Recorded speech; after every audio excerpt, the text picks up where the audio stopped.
আমি যখন আসেছিলি তখন দেখি বান্ধবী কান্না করতে শুরু করে দিয়েছিল আর সবাই মিলে দেখছি ভুলাচ্ছে। প্রথম থেকে মিনি ব্লগটা বলি যে কি হয়েছিল। গাইস, বিয়ে বাড়ি বিয়ে বাড়ি বিয়ে বাড়ি আর কবজি ডুবে আজকে পুরো ভোজ খাবো। আর আজকের এইখান থেকে ব্লগটা আমি কন্টিনিউ করছি, মানে আমার শুট হয়ে গেছে আর এবারে যাইতে পাশের ঘরে হচ্ছে বিয়া। আমি দাদার ঘর যখন আসেছিলি তখন দেখি বৌদি দাদার জামাটা আয়রন করতেছিল। বৌদিকে আমার জামাটাও একটু আয়রন করালে, মানে জড়া জড়া হয়ে গেছিল, আর একটু ভালো করে আয়রন করে দিলে বেশ জামাটা একটু ভালো দেখায়, বুঝলে তো।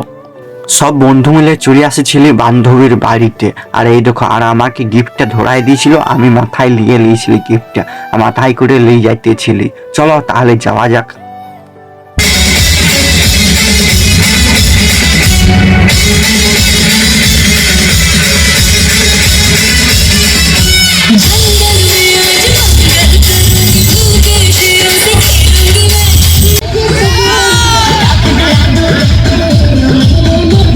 এইটা কোনখান থেকে আসিছে সেইটা এই দাদাদের কাছ থেকে জিজ্ঞেস করবো। কোনখান থেকে আসিছে?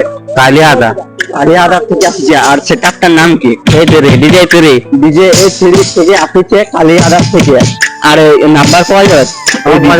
বলো বলো নাম্বার মারো। এই নাম্বার মানে মুখস্থ নাই, কি বলছো?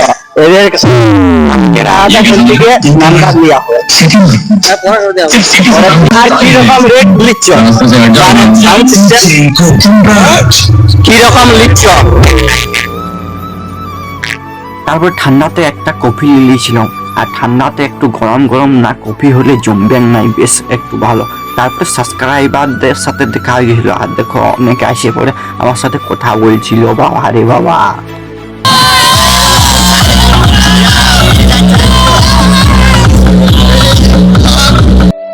তারপর ফুচকা স্টলে দেখছি ঠেলা ঠেলি দেখে লাও, আর আমি তো প্লেসে পাইলাম না, এত ভিড় যে। আর দমে সব গুটাগুটি লাগিয়ে গেছিল, এই বলছে আমায় দাও, ও বলছে আমায় দাও, আর মনে হচ্ছে তেঁতুল জলে ইয়ারে ঢুকিয়ে যাবে, এত যা ঠেলা ঠেলি করছিল। বাবা রে বাবা। তারপরে অনেক অপেক্ষার পর বান্ধবীর সাথে শেষমেশ দেখা হয়ে গেল, এই দেখো। আর আজকে মনে হচ্ছে দমে খুশি আছে। তারপরে দুটা সেলফি এখানে তুলে নিলি।